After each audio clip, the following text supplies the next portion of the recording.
O Goberno local insta a Ence, a Xunta de Galicia e ao Goberno do Estado a traballar de forma inmediata para o traslado da factoría de Lourizán.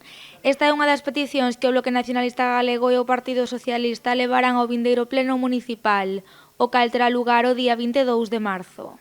Partindo da premisa de que se ten que ir, o Goberno quere mostrar a súa implicación para buscar fórmulas que garanticen que a actividade industrial se poida reubicar e se garanticen así os postos de traballo. De aí que, fronte ás descualificacións, ás amenazas, ás chantaxes, o Goberno municipal aposta pola tranquilidade e o diálogo entre a empresa e as administracións para buscar saídas negociadas que satisfagan a todo o mundo. Na sesión plenaria do mes de marzo, o Goberno local pedirá tamén que se condene a actitude adoptada polos traballadores da pasteira.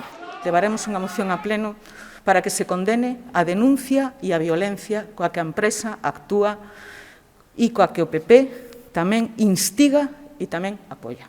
Tanto o Bloque Nacionalista Galego como o Partido Socialista teñen claro que detrás destes feitos hai dous culpables. Por unha banda, a propia empresa e por outra, o Partido Popular. Por iso, o Goberno local pediu aos populares que freen estas protestas. Onte, e xa fora anunciado públicamente por quen executa as instruccións que dan Ence e o PP, o Sindicato Comisións Obreiras, que é quen executa esas accións violentas, se anunciou públicamente, e o dixo e o fixo, que iban a seguir e a escalada violenta iba a ir en aumento. O acontecido onte no Concello de Pontevedra é unha proba firme e pública de que se sobrepasan absolutamente todos os límites nesas accións.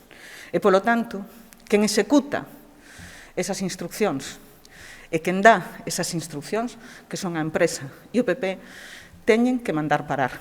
Non son exclusivamente os feitos de onte. Podemos retroceder na historia e ver que sempre detrás de cada actuación violenta houbo a man do Partido Popular.